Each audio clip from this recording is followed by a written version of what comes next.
Magandang buhay at mabuting tao, grade 8 students. Kumusta kayo?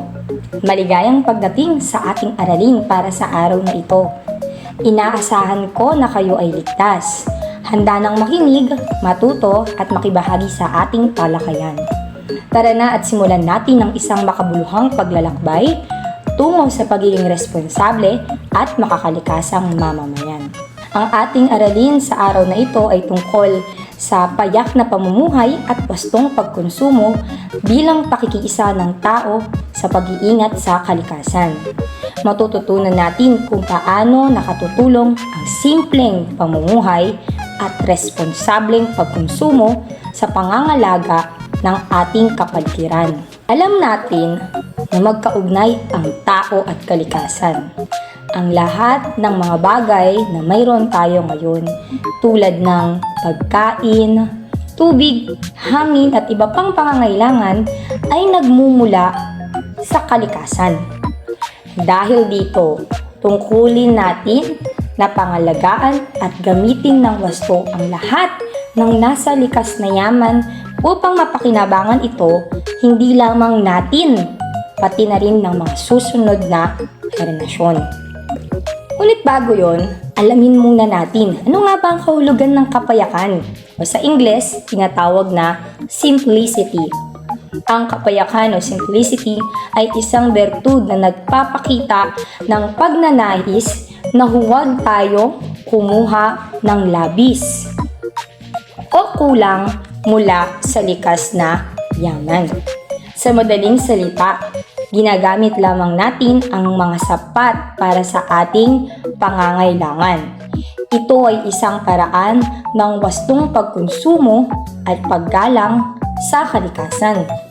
Kaugnay ng salitang kapayakan ay ang pagiging kontento. Ang pagiging kontento ay nakakatulong upang mabalanse ang ating mga kagustuhan. Kapag marunong tayong makontento sa sapat, mas maiiwasan natin ang labis na paggastos, pag-aaksaya at pagkuha ng mga bagay na hindi naman talaga natin kailangan.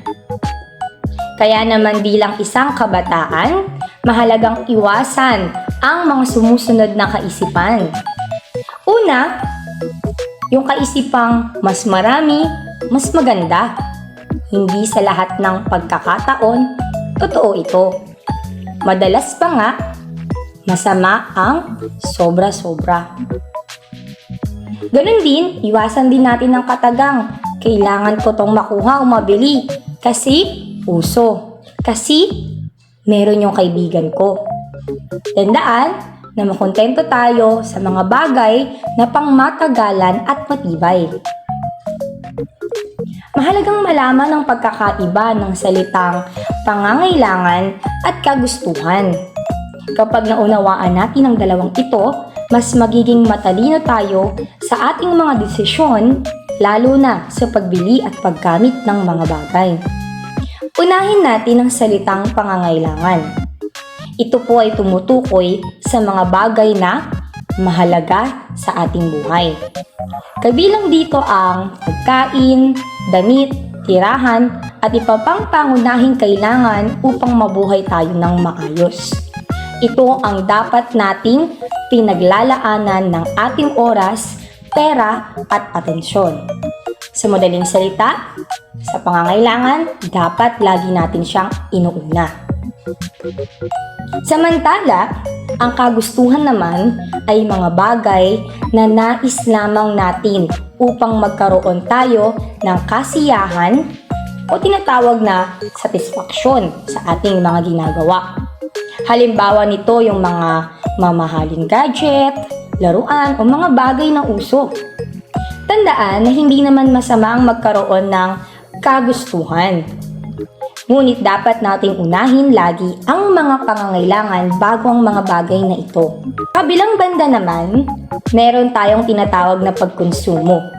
Ito po ay pagbili at paggamit ng mga produkto o serbisyo upang matugunan ang ating mga pangangailangan at kagustuhan. At bilang kayo ay isa ding mamimili, mahalagang maging matalino at responsable sa mga pinipiling bilhin at gamitin.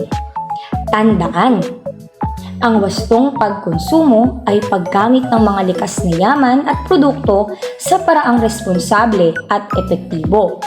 Kapag wasto ang ating pagkonsumo, makakatipid tayo, makakaiwas sa pag-aaksaya at makakatulong pa sa pangangalaga ng ating kalikasan.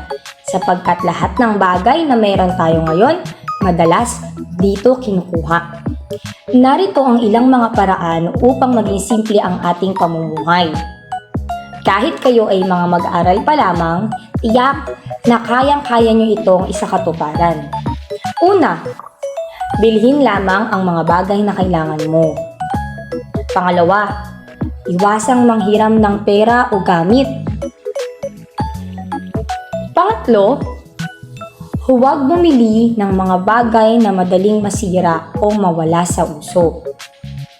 Kaapat, kung maaaring lakarin ang pagpasok sa paaralan o iba pang mga pupuntahan, mas mabuting ito na lamang ang ating piliing gawin sapagkat hindi ito makasisira sa iyong kalusugan. Panglima, simpleng pagdiriwang sa bahay. At pang-anim, maging simple sa pamumuhay. Maliit man ang mga hakbang na ito, malaki ang mga epekto nito sa ating kinabukasan. Upang makatulong sa kalikasan, maaari nating gawin ang mga sumusunod na paraan. Una, magmuni-muni bago gumawa ng desisyon. Maging kritikal at responsable sa paggamit ng likas na yaman. Pumili ng mga libangang makakalikasan at makilahok sa mga programang pangkalikasan tulad ng cleanup drive, tree planting at waste segregation activities. Tandaan, ang pangangalaga sa kalikasan ay responsibilidad po nating lahat. Ngayon, subukan natin ang inyong kakayahan sa wastong pagkonsumo gamit ang inyong natutunan sa video lesson na ito. Basahin ng mabuti ang mga produkto at presyo nito. Isipin na mayroon kayong limitadong budget lamang at ito ay 1,500 pesos. Piliin lamang ang mga produktong talagang kailangan at ipaliwanag kung bakit nyo ito binili.